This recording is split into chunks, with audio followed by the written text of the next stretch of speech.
और बड़े मेहमानों की आमद की बड़ी तैयारियां जारी हैं। इंडिया और रूस का जो क्लासिकल फ्यूजन है उसको एक स्पेशल तरीके से तैयार किया गया है। ये होटल की तस्वीरें आप देख सकते हैं।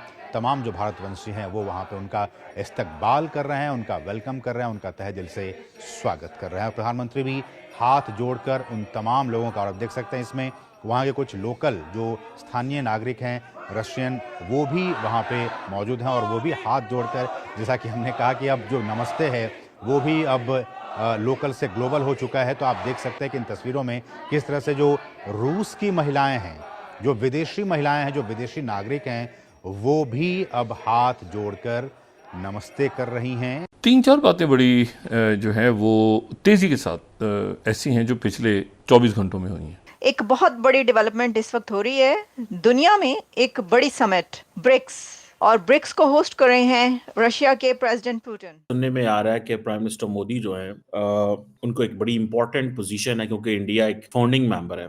एक बहुत बड़ी जीत है क्योंकि in the shadow of Ukraine Russia war ये कोशिश की जा रही थी वेस्ट की तरफ से कि प्रेसिडेंट पुतिन को आइसोलेट किया जाए, लेकिन ऐसा नहीं किया जा सका। आपको पता है ब्रिक्स की तकरीबन 45% वर्ल्ड पॉपुलेशन ब्रिक्स ममालिक के अंदर है। 3.5 बिलियन पीपल इंडिया और चाइना के मिलाएं तो जारी बात है बाकी इस तरह। दुनिया का जो 33% लैंड मैस है वो यहाँ पे है। दुनिया की 28.5 ट्रिलियन डॉलर की जो इकोनॉमी है वो इन ममालिक के अंदर है। इस वक्त 10 ममालिक हैं जो करंट ममालिक इसके अंदर। दिल को खुला करें और दिल खोल के ना एक दूसरे को वेलकम करें। तो ये जो जंग है ना हमारी आपस में, ये है ही नहीं, एक्चुअली जंग हमारी है नहीं। मैं एक इंटरव्यू सुन रहा था, इंडियन हमारे को मुस्लिम भाई थे, उन्होंने कहा कि हमारी लड़ाई तो है ही नहीं, हम में लड़वा रहे हैं वेस्टर्न वाले। वो चाहते नहीं कि हम एक साथ इकट्ठे हो जाएं, हम मिलके, क्योंकि उनको पता है कि अगर ये दो कंट्री जिसको इंडिया और पाकिस्तान कहते हैं, अगर ये दोनों मिल गए तो हमारा क्या बनेगा। नमस्कार, जय हिंद दोस्तों। तो दोस्तों, PM Modi ji BRICS summit में हिस्सा लेने के लिए रूस के कजान शहर पहुंच चुके हैं और उनका ये 2 दिन का दौरा होने वाला है। दोस्तों, पीएम मोदी जी का ये रूस का 4 महीने के अंदर दूसरा दौरा है। इसी बीच जब पीएम मोदी जी रूस पहुंचे तो मोदी जी का भव्य स्वागत किया गया और सबसे खास बात यह थी कि रशियन महिलाएं भारतीय वेशभूषा यानी कि साड़ी पहनकर और तिलक लगाकर पीएम मोदी जी के स्वागत के लिए आईं। वहीं जब पीएम मोदी जी उनके पास पहुंचे तो उन्होंने पीएम मोदी जी के स्वागत में भजन भी गाए और भारतीय संस्कृति के हिसाब से पीएम मोदी जी को नमस्ते और प्रणाम भी किया। दोस्तों, रशियन भारतीय संस्कृति को बहुत ज्यादा पसंद करते हैं और उसकी सबसे बड़ी झलक पीएम मोदी जी के स्वागत के लिए आई रशियन महिलाओं के जरिए दिखी, जो भारत के लिए बहुत ही गर्व की बात है। दोस्तों, ब्रिक्स समिट में हिस्सा लेने के लिए रूस पहुंचे पीएम मोदी जी का भव्य स्वागत देख और भारतीय संस्कृति का परचम लहराता देख पाकिस्तानियों को अपनी आंखों पर भरोसा नहीं हो रहा है। पीएम मोदी जी ने भारतीय संस्कृति और हिंदू धर्म का प्रचार दुनिया में कर दिया है और ये हिंदुओं के लिए गर्व की बात है। BRICS, why the future of the bloc will shape global order. ये है इसकी इम्पोर्टेंस कि इसके बारे में बात ये की जा रही है कि जो पुतिन हैं वो ये चाहते हैं या समझते हैं कि जो ब्रिक्स है वो एक शायद वो नया वर्ल्ड ऑर्डर लाना चाह रहे हैं।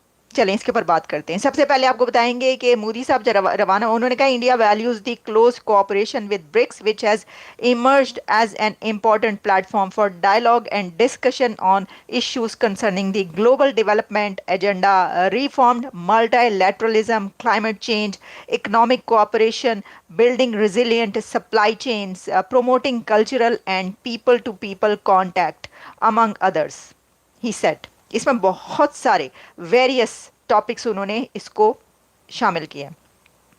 मल्टीलैटरलिज्म की जो हम बात करें, देखिए जो मल्टीलैटरलिज्म की बात की जाती है तो इसके अंदर आप ये बात याद रखिएगा कि जहां हम बात करते हैं ना कि जी ये जो दौर है, देखिए ना, 2 कंट्रीज के बीच जब कोई बात होती है तो कहते हैं बायलैटरलिज्म।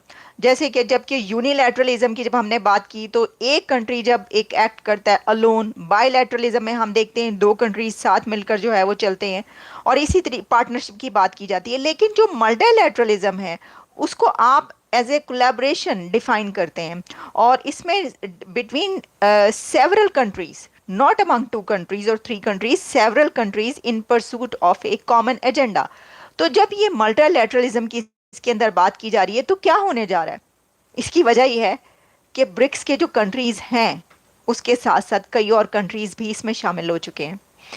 अच्छा, सिर्फ मोदी साहब ही रवाना नहीं हुए, बल्कि चाइना से प्रेसिडेंट शी भी इसके लिए रवाना हो चुके हैं। और एक ही टाइम में हम देख रहे हैं कि इंडिया के प्राइम मिनिस्टर और चाइना के प्रेसिडेंट जो हैं वो इसके लिए जा रहे हैं, पहुंचने वाले हैं वहाँ पर रशिया में, Kazan.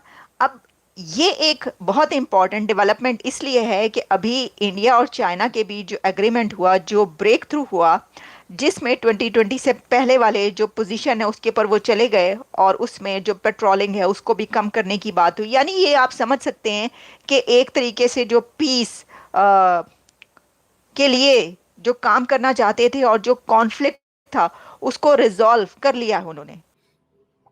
India, Russia, China, Brazil और साउथ अफ्रीका, इनिशियली पहले 4 थे, इंडिया, रशिया, चाइना, ब्राज़ील। बाद में 2011 में इन्होंने साउथ अफ्रीका को शामिल किया। फिर 2023 में इजिप्ट, इथियोपिया, ईरान, यूएई और सऊदी अरेबिया को शामिल किया। 30 रिक्वेस्ट पड़ी हुई हैं इनके पास। इम्पॉर्टेंट विजिट है ये, वो इसलिए because President Xi Jinping, President Putin, they want to create a new order. And they cannot create a new order without Indian Prime Minister Narendra Modi or without India. Because remember, these are middle powers. India is a middle power. India is not definitely, you know, जब अब UN security council को देखें ना, तो वहां पे जो permanent seat होती है ना, that make you a great power. China, France, Russia, United Kingdom, United States. गो के यूनाइटेड किंगडम की इकोनॉमी इस वक्त जो है वो इंडिया से कम है, but when you measure power with different ID things. जारी बात है, यूनाइटेड किंगडम की जो पर कैपिटा इनकम है वो इंडिया से बहुत ज़्यादा है, पॉपुलेशन कम है, रिसोर्सेज ज़्यादा है एंड बहुत सारी चीज़ें। जो मिडिल पावर्स हैं, ठीक है जी, जारी बात है वो ग्रेट पावर से थोड़ा नीचे हैं, बट उनका इन्फ्लुएंस जो है वो ग्लोबल पॉलिटिक्स में बहुत ज़्यादा है। India is one of that because India has an extensive diplomatic influence. Its economic might is booming. Multilateralism in India बहुत ज़्यादा है, and its military clout in terms of जो है वो कर रहे हैं, एंड ये ग्लोबल नॉर्थ और ग्लोबल साउथ की डिबेट को भी कर रहे हैं। सो याद रखें। अच्छा, ये जो मिडल पावर्स मैं जिसकी बात की कि मिडल पावर जो है, फॉर एग्जांपल ब्राज़ील में भी a middle power in its own region, South Africa में भी a middle power in its own region, Pakistan को भी मिडल पावर कई लेंस से कहा जाता है because of its military capability, ठीक है जी।